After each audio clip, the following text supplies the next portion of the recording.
Isaías capítulo 55, verso 8 y verso 9. Y dice la palabra del Señor de esta manera: porque mis pensamientos no son vuestros pensamientos, ni vuestros caminos mis caminos, dijo Jehová. Como son más altos los cielos que la tierra, así son mis caminos más altos que vuestros caminos, y mis pensamientos más que vuestros pensamientos. Soberano Dios, nos acercamos a ti con temor y temblor para exponer tu palabra, lleno de limitaciones, pero sabiendo que cuando tu Espíritu toma la palabra, ella fluye, Señor, en la boca del predicador y germina en los corazones de los oyentes. Te pedimos tu respaldo, Señor. Pedimos también la atención de los oyentes para que la semilla pueda ser sembrada en buena tierra. Úsanos conforme a tu voluntad en esta noche, porque estamos en tus manos. En el nombre de Jesús, amén y amén. Y les decía que el título es el mismo que han tomado para este evento: sus caminos son mejores. ¿Cuántos creen que los caminos del Señor son mejores? A pesar de que estamos viviendo en tiempos convulsos, estamos viviendo en el cumplimiento de las profecías bíblicas, donde parece que todo va de mal en peor, donde todo está convulso, sabemos que los caminos del Señor son mejores. Cuando miramos a la Biblia, Israel está de regreso a la tierra, cumpliéndose así la palabra del Señor, que su pueblo volvería a ofrecer sacrificio en los tiempos postreros. La crisis, usted ve las noticias, la política está en crisis mundial. No se ponen de acuerdo los grandes gobernadores que están dirigiendo. Hay amenaza de conflictos bélicos y toda la humanidad vive bajo la presión de sufrir una tercera guerra mundial, lo cual se vive bajo el temor de que la humanidad no la aguantaría. La crisis económica es evidente.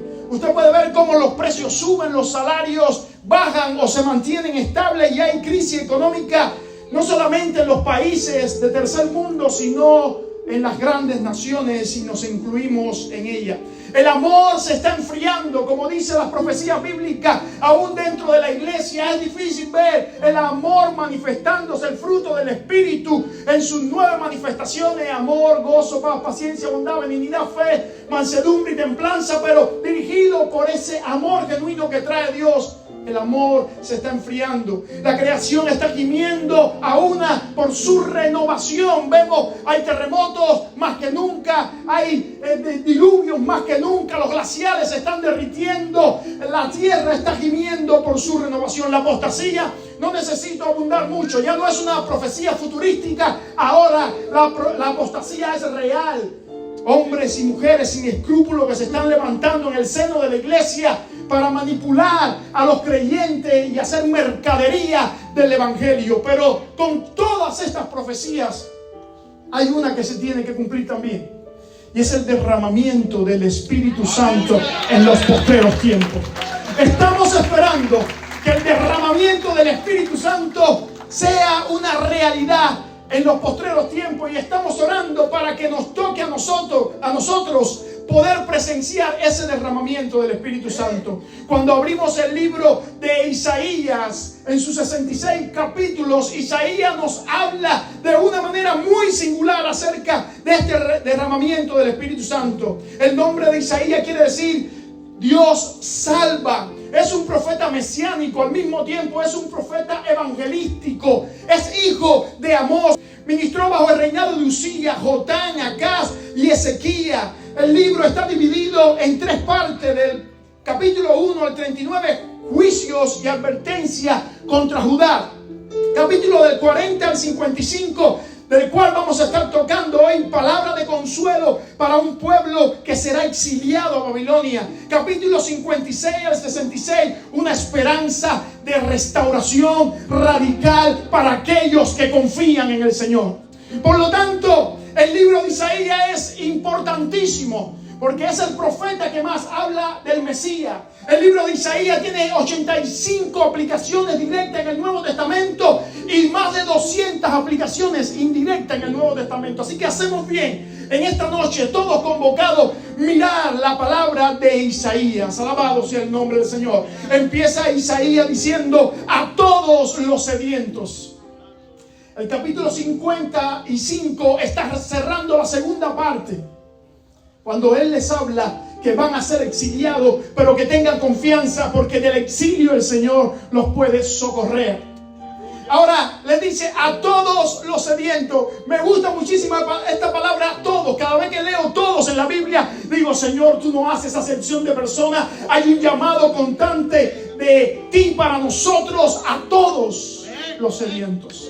Así que no nos escapamos ninguno. Nadie puede decir en esta noche: la palabra predicada no es para mí, sino que Dios está diciendo: a todos los sedientos. La palabra sediento se usa en la Biblia para implicar necesidad, para implicar una búsqueda intensa del Señor. A todos los sedientos, dice Isaías: venid, venid, venid, venid. ¿A dónde? A las aguas. Las aguas hablan de las bendiciones del Señor. Mira el plural, aguas. Allí es donde están las bendiciones, en la diestra del Señor, en el regazo del Señor. Y dice Isaías una frase bien peculiar que muchas veces nos tiende a confundir: venid, comprar sin dinero y sin precio.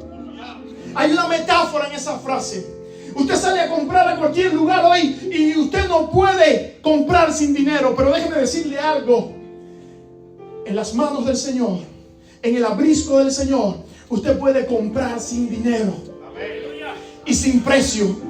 Déjeme explicarle esto. Puede comprar sin dinero porque lo que usted va a pagar es insuficiente para lo que Dios tiene para darle a usted. Y sin precio porque no hay precio humano que nosotros podamos dar por nuestra salvación y por las bendiciones del Señor. Así que Isaías está diciendo: vengan, vengan, vengan al regazo del Señor. Vengan, compren sin dinero y sin precio. No lo podemos pagar. Ya hubo alguien quien lo pagó en la cruz del Calvario. Jesucristo pagó nuestra deuda. Ha sido cancelada nuestra deuda. Tenemos entrada a la misma presencia de Dios por medio de su sangre, por medio de su carne abierta en la cruz del Calvario, en el Gólgota colgado. Allí el Señor pagó el precio. Pero tú y yo tenemos que venir y comprar. De cierta manera hay un pago que tenemos que hacer, y ese pago no es por nuestra salvación, sino para nuestra salvación, y es apartarnos de todo lo que nos impida llegar al Señor. ¿Qué te está impidiendo llegar al Señor? ¿Qué te está impidiendo recibir las bendiciones del Señor? No solamente agua, que tipifica la vida, las bendiciones del Señor, sino, dice el profeta también, vino y leche. Vino, señal de gozo. Leche, señal de alimento que te nutre. Cuando tú llegas al Señor, no solamente recibes vida y vida eterna, sino que se convierte en tu fortaleza el gozo del Señor, y tú te empiezas a nutrir en la palabra del Señor. Hay una graduación de agua, vino y leche para aquellos que se acercan al Señor. El versículo 2 dice: oíd atentamente y comed. Vengan y coman, alabado sea el nombre del Señor, y se le deleitará vuestra alma con grosura.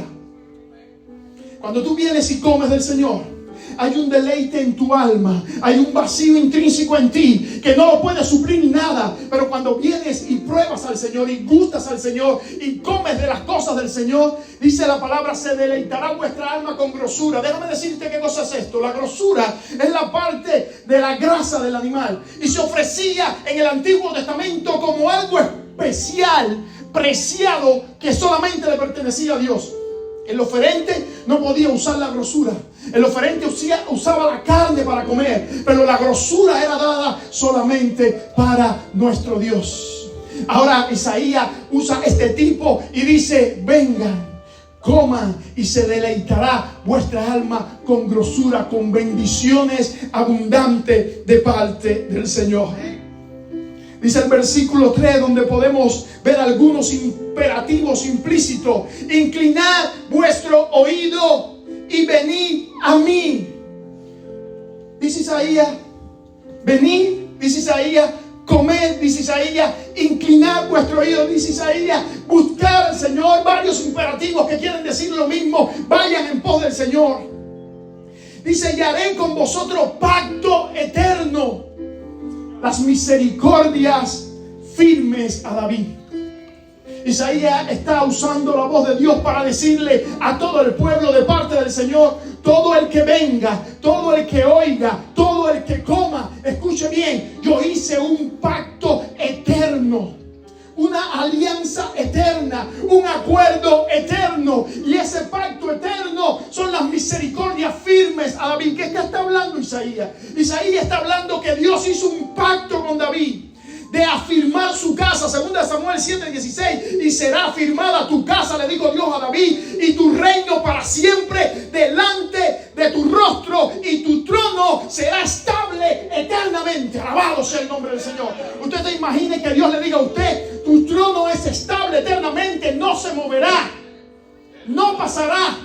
Por tu habilidad no, por tu búsqueda no, por tu fidelidad no. Le dice Dios a David: por las misericordias firmes que yo tengo contigo, voy a hacer tu trono estable, perpetuo, sempiterno, duradero para siempre.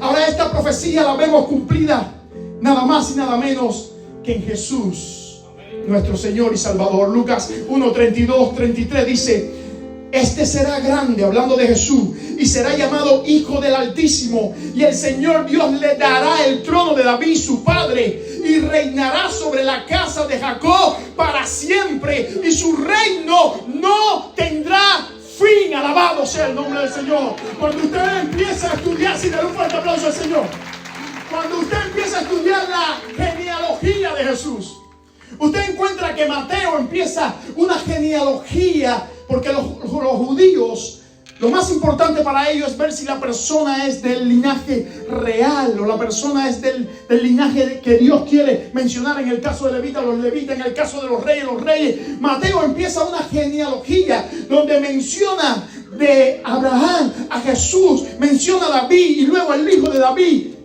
y muestra que Jesús es descendiente por medio de José, su padre, al trono. Tiene un derecho legal al trono. Ahora hay un problema. Usted sabe que José no es padre biológico de Jesús. Pero Lucas hace algo al revés. Muestra la genealogía de Jesús hacia Adán por medio de David, pero en vez de por medio de Salomón, lo hace por medio de Natán. Y lleva la genealogía hacia María, y muestra que Jesús es biológicamente de la descendencia de David. Ahora tengo en Mateo una descendencia genealógica legal para que Jesús sea rey eterno de Israel, y en María una descendencia biológica para que Jesús sea el reino por siempre de Israel. Oh, gloria al nombre del Señor. Qué detalle de la palabra del Señor. Qué hermosa verdad. Mire lo que dice Hechos capítulo 13, 30 y 34. Déjeme leérselo. Mas Dios le levantó de los muertos. Estamos hablando de Jesús. Hechos 13, 30 y 34. Y Él se apareció durante muchos días a los que habían subido juntamente con Él de Galilea a Jerusalén, los cuales ahora son sus testigos ante el pueblo. Y nosotros también os anunciamos el evangelio de aquella promesa hecha a nuestros padres, la cual Dios ha cumplido a los hijos de ellos, a nosotros, resucitando a Jesús, como está escrito también en el Salmo 2: mi hijo eres tú, yo te he engendrado hoy. Y en cuanto a que le levantó de los muertos para nunca más volver a corrupción, lo dijo así: os daré las misericordias fieles a David. Lo mismo que dijo Isaías. Está diciendo ahora Lucas en Hechos: porque a la verdad David, habiendo servido a su propia generación según la voluntad de Dios, durmió y fue reunido con sus padres y vio corrupción. David no tuvo cumplimiento de un reino perpetuo. El cumplimiento está en el Mesías. Mas aquel a quien Dios levantó no vio corrupción. Sabed pues esto, varones hermanos, que por medio de él, Jesús, se nos anunció el perdón de pecado, y que de todo aquello de que por la ley de Moisés no pudiste ser justificado, en él es justificado todo aquel que cree. Alabado sea el nombre del Señor. Reino perpetuo. Jesús sentado en el trono, Jesús resucitando y diciendo en cumplimiento a la profecía: vengan a mí los sedientos, que hay bendiciones. Verso 4: he aquí que yo lo di por testigo a los pueblos, por jefe y por maestro a las naciones. Dios está diciendo, Isaías, dile a todos que yo di a Jesús por testigo fiel y verdadero, dice Apocalipsis, por jefe. Él es el jefe de toda tribu, lengua y nación, y lo di por maestro a las naciones. El versículo 4 está profetizando acerca de Jesús. Versículo 5, he aquí llamarás a gente que no conociste, y gente que no te conocieron correrán a ti por causa de Jehová tu Dios y del Santo de Israel que te ha honrado. Esta profecía es de doble referencia. Tenemos a Israel apartado del Señor. Tenemos a Israel no en los caminos del Señor. Tenemos a Israel viviendo en su propia prosperidad, pensando que les va bien alejado de Dios. Isaías le está diciendo, si siguen así y no hacen caso a la voz del Señor, viene la cautividad. Pero si ustedes, aun cuando estén cautivos, se arrepienten, ustedes van a ver las bendiciones del Señor. Y cuando Dios les bendiga, van a venir naciones, y por medio de ustedes saldrá el Mesías, y por medio de ustedes las naciones conocerán el Evangelio. Y también la doble referencia de la profecía le está diciendo a todas las naciones, si recibes al Señor como tu Dios y tu Salvador, yo te sacaré del cautiverio, de la idolatría, de la incredulidad, de todo aquello que no quieres que te pase. Yo te voy a sacar de ahí y te voy a dar bendición y vida eterna. El versículo 6 dice de esta manera, buscar a Jehová mientras pueda ser hallado, y llamarle en tanto está cercano. No es para mañana, no es para pasado, no es para el joven que piensa que tiene tiempo. No. Buscar a Jehová mientras pueda ser hallado. No sabes hasta cuándo va a durar la extensión de la invitación de Dios. O más bien no sabes hasta cuándo va a durar tu vida para aprovechar esa invitación. Y dice el por qué. Y es el tema de ustedes. ¿Por qué lo debemos hacer? ¿Por qué los impíos tienen que acercarse al Señor? ¿Y por qué los que están creyendo tienen que acercarse también aún más? Como son más altos los cielos que la tierra, así son mis caminos más altos que vuestros caminos, y mis pensamientos más que vuestros pensamientos.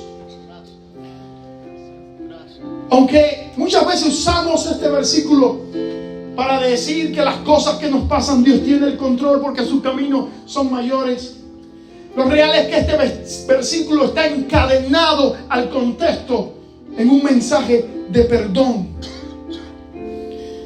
Si miramos al cielo, ahí vemos los pensamientos del Señor. Si miramos a la tierra, vemos los pensamientos humanos. El gran problema de la humanidad, escuche esto, no es que no crea que hay un Dios.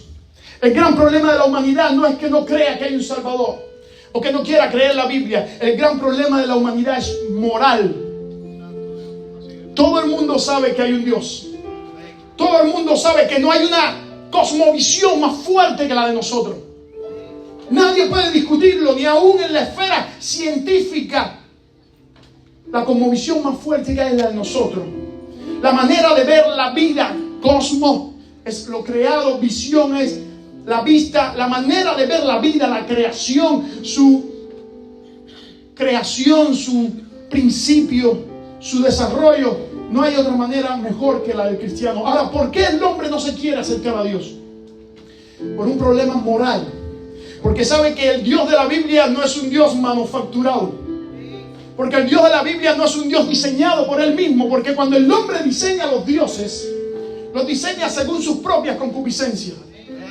Para aquellos que tienen el Dios colgado en la cadena, hubo un hombre que diseñó ese collar, ese Dios, y lo hizo a su conveniencia. Isaías habla de esto también, porque el leñador toma el árbol, lo pica, lo echa en el fuego, cocina, hace su mueble, y luego con lo que le sobra, ni con la mejor parte, con lo que le sobra hace un Dios, y ora y le dice, tú eres mi Dios. El problema del hombre es moral, porque cree que no puede llegarse a Dios y obedecer lo que Dios le manda. Y aún hay otras personas que no solamente creen que no pueden obedecer lo que Dios demanda, sino está el otro sector que dice, si llego a Dios, Él no podrá perdonar todos los pecados que yo he cometido, porque yo soy sumamente pecador. Porque hay una conciencia que Dios ha puesto en nosotros que nos muestra lo tan pecadores que somos. Y esa conciencia moral enjuicia al hombre y le dice: no te acerques a Dios porque al final Dios no te va a poder perdonar. Pero esta palabra que ustedes han escogido como lema, lo que significa es lo siguiente: así como los cielos son más altos que la tierra, mis caminos son más altos que vuestros caminos, y mis pensamientos son más altos que vuestros pensamientos. Y está hablando de perdón. Cualquiera de vosotros, a todos los sedientos que se acerquen a las aguas, pueden comprar sin dinero y sin precio, porque yo tengo, dice el Señor, perdón abundante para cualquier pecador que se acerque a mí en arrepentimiento. Y muchas veces nosotros no podemos entender esto porque hemos reglado a Dios. Le hemos puesto regla a Dios. Y muchas veces en la iglesia cometemos el error de hacer distinción de personas, este sí y este no. Pero Dios está diciendo a todos los sedientos, a todos los que estén necesitados, vengan a las aguas y coman sin precio, sin dinero, sin precio. Vengan, coman, tomen vino y leche. Alabado sea el nombre del Señor. Porque como desciende de los cielos la lluvia y la nieve, y no vuelve atrás, sino que hace la función, da pan al que come, semilla al que siembra. Así es mi palabra cuando sale de mi boca. Aleluya. Cuando tú y yo predicamos el evangelio, muchas veces decimos: Señor, a mí me ha pasado, yo no, Señor, de nuevo lo mismo, yo tengo que volver a predicar. Señor, no quieren oírse. Dios está diciendo hoy: no te canses de predicar, que mi perdón es abundante, porque el arrepentimiento de los que oyen no depende de ti, sino depende del poder de mi palabra. Siervos de Dios, pastores, líderes, evangelistas, músicos, jóvenes, no se cansen de predicar, porque como decía el pastor unos minutos antes, la palabra de Dios tiene autoridad. El Señor ha prometido que como el sembrador tira la semilla en la tierra, pero él no sabe cómo germina la semilla, el Señor ha prometido que cuando tú y yo predicamos, porque le ha placido al Señor salvar a los hombres por la locura de la predicación, cuando tú y yo predicamos la palabra del Señor, el Señor la hace germinar, la hace prosperar, y eso da alimento para nuestra vida, para nuestra alma. Dice Isaías hablándole al pueblo: porque con alegría saldréis, con gozo seréis vueltos. Está hablando al pueblo de Israel en una doble referencia: con alegría saldréis de Babilonia cuando sean cautivos, y con gozo seréis vueltos a Sión. Los montes y los collados levantarán canción, y todos los árboles del campo darán palmada. En este segundo éxodo, la naturaleza se une para celebrar que Dios ha sacado del cautiverio a su pueblo. Amén. Cuando lo aplicamos espiritualmente, cuando tú y yo le decimos: Señor, tengo hambre y sed, estoy aquí, dame de beber de esa agua viva, hasta la naturaleza se alegra. Dice la palabra que los árboles, los montes se regocijan y alaban al Señor, y los árboles dan palmada. ¡Qué linda metáfora! Dice más adelante: en lugar de la zarza crecerá ciprés, y en lugar de la ortiga crecerá arrayán, y será Jehová por nombre y por señal eterna, que nunca será raído. Usa dos árboles que son secos, donde no hay vida, donde no hay reproducción, donde no hay fruto: la zarza y la ortiga. Y menciona dos árboles llenos de vida, de bendición. Alabado sea el nombre del Señor. Para mostrar que cuando tú y yo recibimos las bendiciones del Señor, las cosas cambian. Y esto será por señal eterna, que nunca será raída. Cuando tú y yo bebemos de la fuente de agua de vida eterna, y tú y yo probamos al Señor, empieza a surgir en nosotros un cambio, una metamorfosis. Empieza a surgir en nosotros algo que lo cree el Espíritu, no que lo creamos nosotros. Nos empezamos a morir a nosotros mismos y empezamos a ver a Jesús florecer en nosotros. Y dice que esto va a ser por señal, por pacto perpetuo. Que esto va a ser para que todos entiendan que Jehová lo hizo. Es como si dijera el texto, la restauración será tan evidente que todos sabrán que fue obra de Dios. Y esa evidencia no va a desaparecer nunca. Lo que Dios ha hecho en ti no va a desaparecer. Aleluya. Muchas veces tenemos miedo a perder las bendiciones que Dios nos da, a perder lo que Dios nos ha regalado, a perder la salvación que nosotros tenemos. La palabra del Señor dice: Jehová te bendiga y te guarde. Puedes ver que el mismo Dios que te dio la bendición es el que se ha comprometido contigo a guardar la bendición que te ha dado. Dile al que está a tu lado: Dios te bendice y Dios guarda tu bendición. Isaías diciendo: a todos los sedientos venid a las aguas, comprad sin dinero y sin precio, comed el bien y se saciará vuestra alma. Y yo tengo que ir a Juan capítulo 7, versos 35 al 37. Se estaba celebrando la fiesta de los tabernáculos.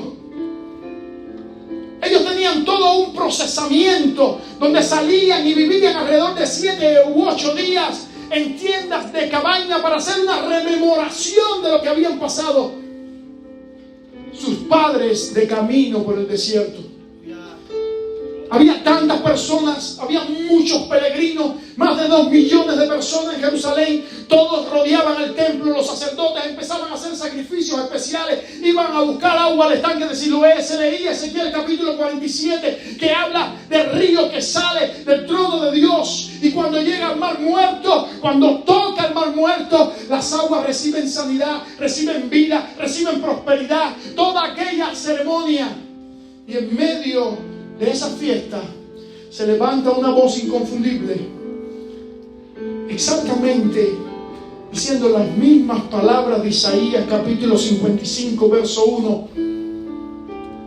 La voz del Hijo de Dios diciendo: al que tenga sed.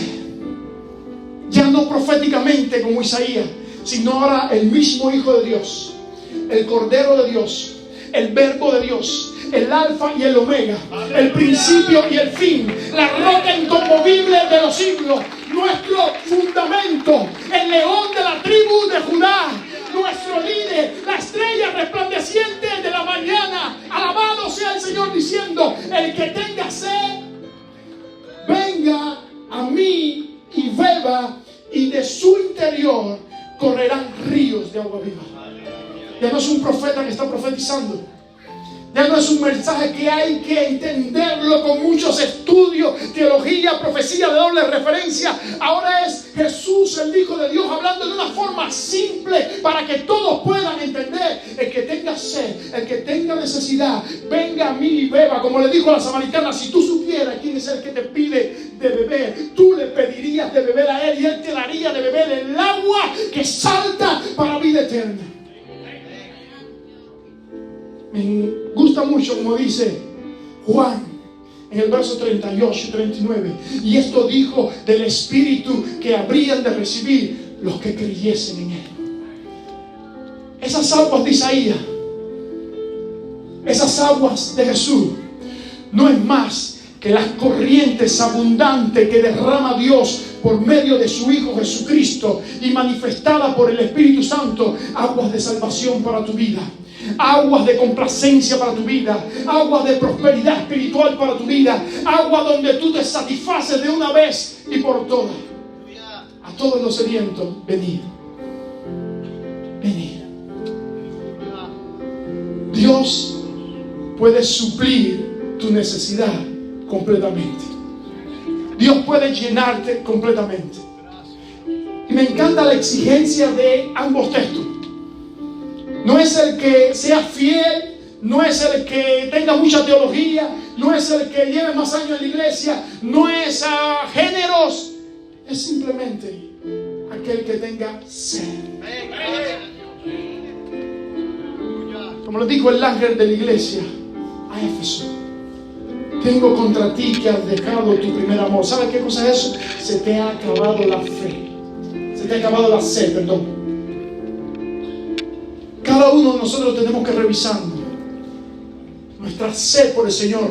¿A qué medida está? Estamos metidos en el río por los tobillos, estamos metidos en el río por las rodillas, estamos metidos en el río por los lomos, o estamos sumergidos y las aguas del río, como cantábamos hace unos minutos atrás, nos están anegando. Si eres inconverso, ¿con qué estás saciando tu sed? ¿Con dinero?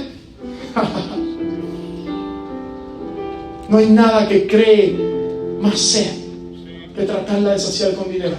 ¿Con qué estás saciando tu sed? ¿Con tu cónyuge?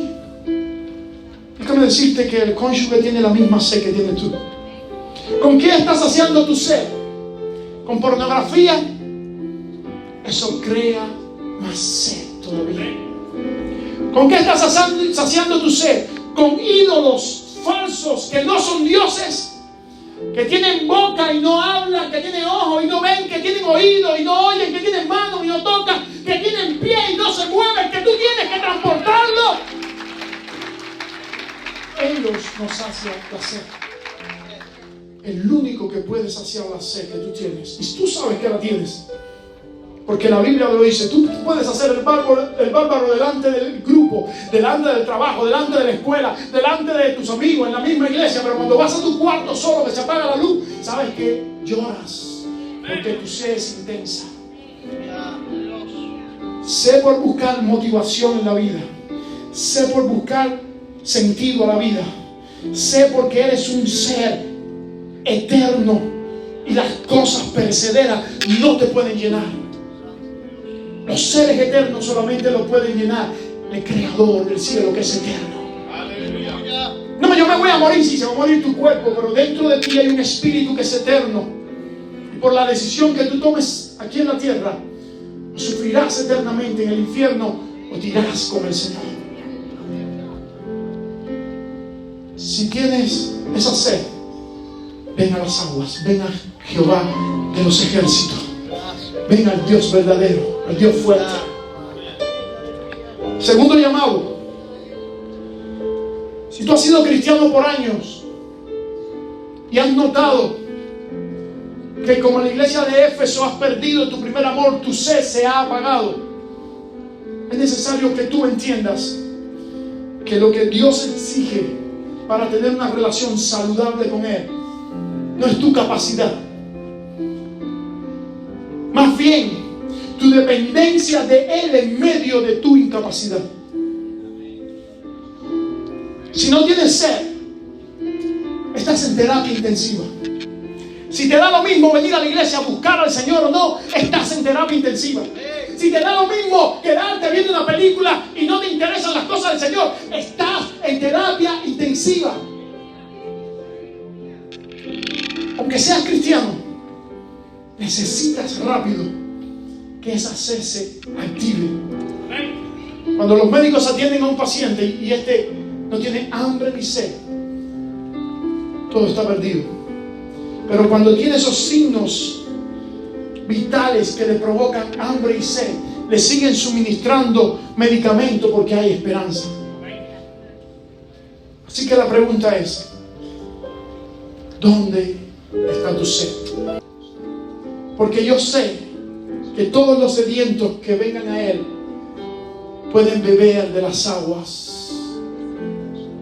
Y como dijo Jesús, de su interior correrán ríos de agua viva. Si tú estás así, quieres venir a los brazos del Señor, si has probado con muchas cosas y nada te ha saciado y quieres decirle, Señor, yo quiero hoy, yo te voy a pedir que tú levantes tu mano.